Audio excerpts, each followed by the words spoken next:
Tadi kan udah sempat disinggung terkait solusi-solusi dalam proker ini. Tentuin dulu kapan mau jalan proker ini, kapan mau jalan proker ini. Kayak ada proker itu kita bisa langsung kayak nyari di database-nya itu vendor-vendornya lebih mudah untuk membeli apa yang kita jual. Terus kemudian tips and trick lain.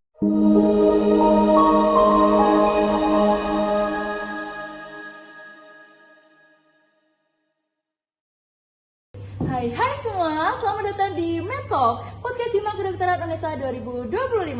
Masih bareng aku lagi nih, Nares, yang tentunya akan menemani kalian selama 30 menit ke depan untuk mengobrol santai tapi tetap berbobot. Nah, kali ini kita kedatangan tamu spesial nih yang sering banget jadi penyelamat finansial di Hima. Tentunya adalah PDO, yaitu pengembangan dana organisasi. Mari kita sambut PDO. Hai guys. Oke guys, di sini kan PDO ada 3 orang, tapi sebenarnya kita tuh 4 orang guys. Jadi yang satunya itu namanya Angelina Camelia Putri Chandra atau biasa yang kita panggil Angel ya. Itu sebagai ketua dari divisi PDO ini. Namun karena beberapa sebab itu kakak Angel ini berhalangan untuk hadir guys. Tapi gak apa, kita masih bisa ditemani sama 3 kakak yang cantik-cantik ini. Oke guys, sebelum masuk ke inti obrolan, kita kenalan dulu yuk biar makin cair. Mungkin teman-teman PDO ini boleh dong buat sebutin nama, terus posisi kalian di PDO, dan juga tambah satu lagi bonus fun fact tentang kalian nih. Boleh dijawab, silakan dari Kak Iza. Halo semuanya, kenalin aku Yuliza Rosana Putri Febrianto yang akrab dikenal sebagai Iza. Jadi di sini aku dari angkatan 2024 kedokteran. Di sini aku sebagai anggota PDO dan satu fun fact tentang aku nggak bisa minum kopi sama suka banget makan es batu. Halo Kak Iza. Halo semuanya, kenalin nama aku Nevalia Putri Wahyudi, biasanya dipanggil Neva. Aku dari angkatan kedokteran 2024, posisinya di sini sebagai anggota dari PDO. Satu fun fact dari aku adalah aku suka banget warna coklat. Halo semuanya, kenalin aku Fauriza Zara Nidawati, biasa aku dipanggil Riza. Aku dari kedokteran angkatan 2024. Di sini aku sebagai anggota dari divisi PDO. Satu fun fact tentang aku nggak suka banget sama matcha. Hai Kak Iza. Oke, sekarang udah kan ya kenalan dirinya. Nah sekarang ini kita masuk ke jantungnya PDO nih. Teman-teman PDO, selama satu periode ini kira-kira proker apa sih yang udah kalian jalankan, dan juga apa yang paling berkesan dari proker kalian itu? Mungkin bisa diceritakan, siapapun yang ingin menjawab. Oke, aku izin menjawab ya. Jadi untuk proker yang udah dijalankan di divisi PDO itu yang pertama ada base event. Jadi kemarin waktu Medikran dari FK Unesa itu kami membuka stand untuk menjual makanan, jajan-jajan, kemudian juga minuman gitu. Kemudian yang kedua kita juga ada proker yang namanya Japrin, itu jasa print. Jadi kemarin waktu di PKKMB FK Unesa kemarin kita membuka jasa print ini untuk membantu mahasiswa angkatan 25 untuk memudahkan mereka untuk mengeprint gitu. Mungkin dari teman-teman ada yang mau menambahkan dari proker-proker kita? Mungkin aku izin menambahkan, jadi proker yang selanjutnya itu ada just tip. Nah, just tip itu kita jasa titip. Di sini kita buka jasa untuk adik-adik angkatan 25 dan juga bisa angkatan 24 atau 23 untuk beli just lab hit kita. Terus kemarin juga pas bonding di acara Hogwarts capacity building itu kita juga buka just tip makanan untuk teman-teman bisa sarapan di bis. Terus untuk selanjutnya mungkin ada yang ditambahkan. Si Neva, jadi aku mau nambahin terkait proker dari PDO itu ada yang namanya bandit, yaitu baju panitia. Yang mana di PDO ini tuh kita menyediakan jasa untuk membuat jaket Hima yang digunakan untuk seluruh anggota Hima Nawasena periode 2024-2025. Contohnya yang kayak saya pakai sama teman-teman semuanya. Wah ternyata banyak banget ya proker dari PDO ini. Kelihatannya capek banget gak sih? Tapi tetap puas ya sama hasilnya. Tentunya PDO ini super amat kreatif dong guys. Oke, sekarang dari semua proker yang kalian sebutkan itu, mana proker yang mungkin paling banyak tantangannya, mungkin bisa diperjelas kayak struggle-nya tuh apa aja sih yang ada di proker kalian itu. Mungkin bisa diceritakan mulai dari Kak Neva. Jadi kalau bagi aku sendiri, proker yang lumayan banyak kendalanya itu ada di Japrin. Karena itu kita buka jasa print buat angkatan 25 pas PKKMP. Nah itu tuh kita bukanya kayak cuman sehari aja dan itu beneran membludak banget pesanannya, dan kita harus ngeprint sampai tengah malam dan itu pun harus dijilid juga, jadi itu lumayan capek banget sih. Oke, terima kasih untuk jawabannya teman-teman PDO. Nah, kayak gitu guys. Jadi banyak banget ya pastinya rintangan dan juga kendalanya, suka dukanya di bagian PDO ini. Nah, tadi kan udah sempat disinggung terkait solusi-solusi dalam prokernya ya. Mungkin aku mau nanya nih tentang tips and triknya buat periode adik-adik selanjutnya nih. Mungkin kalian ada masukan atau saran kayak gimana sih buat keberhasilan tender atau periode selanjutnya? Makasih Kak Nares. Kalau dari aku, tips and trick buat periode selanjutnya itu kalian harus pinter-pinter untuk manajemen timeline-nya. Jadi kalau setiap kalian ada suatu proker itu ditentuin dulu kapan mau jalan proker ini, kapan mau jalan proker itu. Jadi biar kita nggak saling tabrakan, nggak saling mepet-mepet juga waktu pengerjaannya.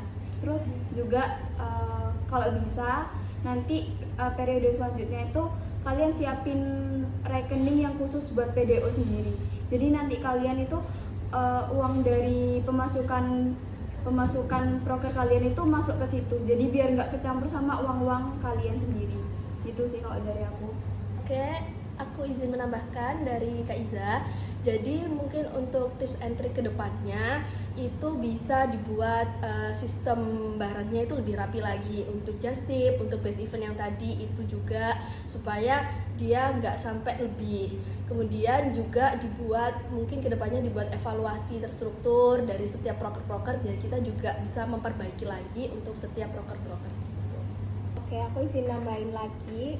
Mungkin untuk selanjutnya juga bisa membuat database yang isinya itu vendor dan sponsorship. Jadi untuk proker selanjutnya itu kayak bisa lebih siap gitu untuk menghadapi proker selanjutnya. Terus juga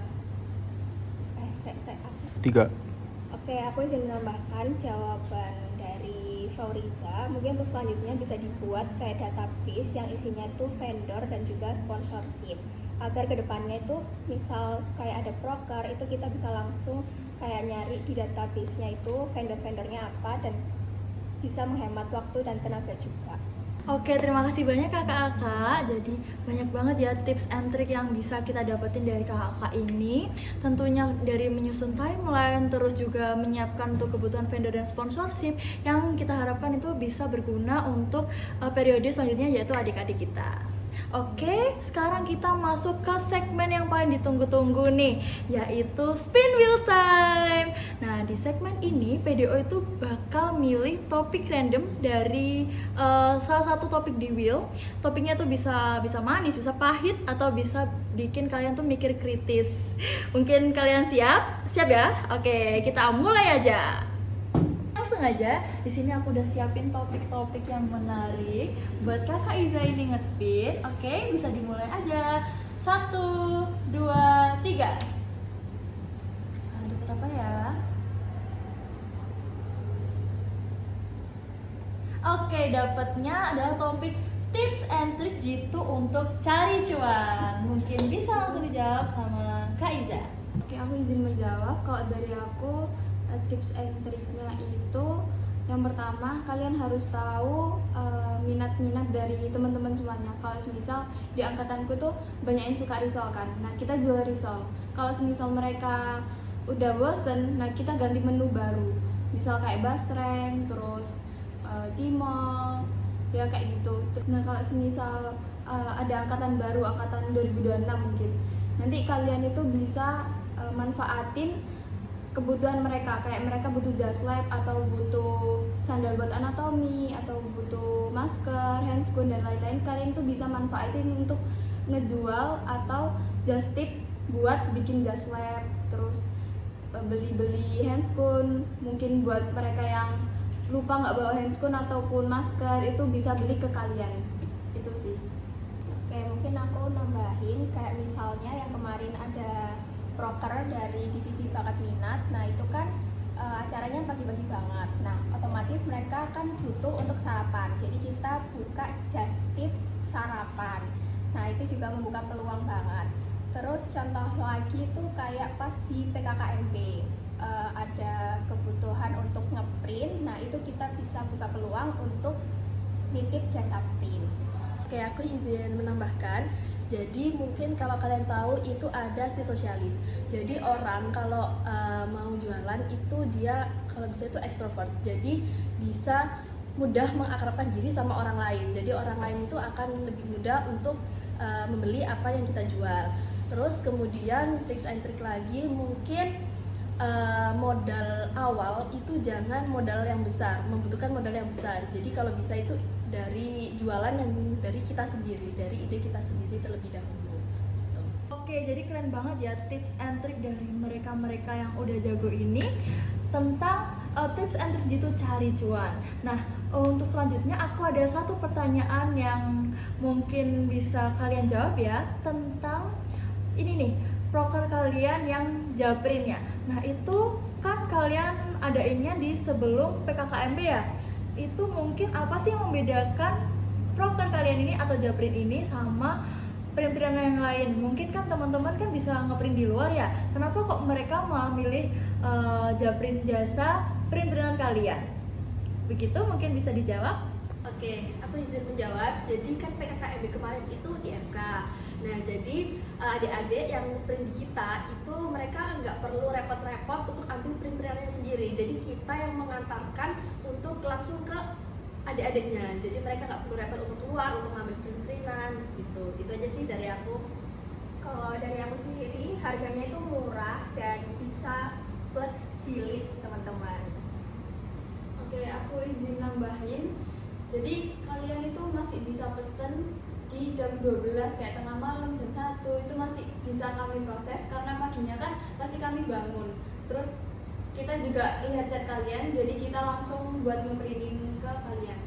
Dan itu kalian nanti bisa langsung ambil ke FK-nya. Jadi gitu sih.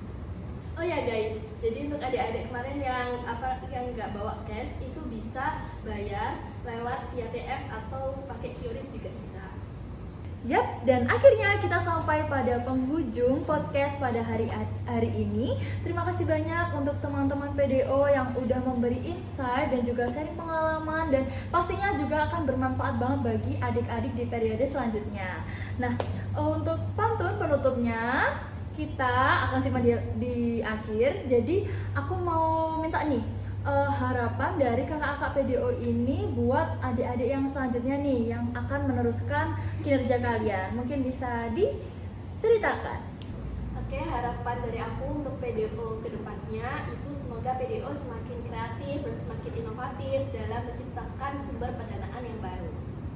Kalau dari aku, semoga PDO periode selanjutnya bisa menghasilkan uang yang banyak.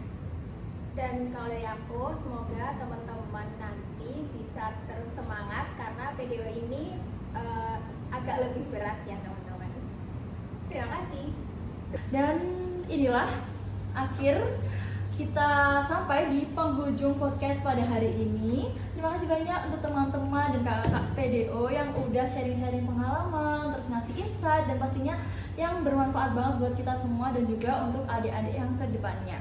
Oke, semoga obrolan hari ini itu bisa jadi langkah kolaborasi yang baik untuk kerja yang selanjutnya untuk adik-adiknya, biar makin maksimal di periode berikutnya. Nah, untuk pantun penutupnya, dana dijaga biar hima tetap kuat. Makasih PDO sudah hadir dan cerita hangat. Semoga periode depan makin hebat. Oke, terima kasih.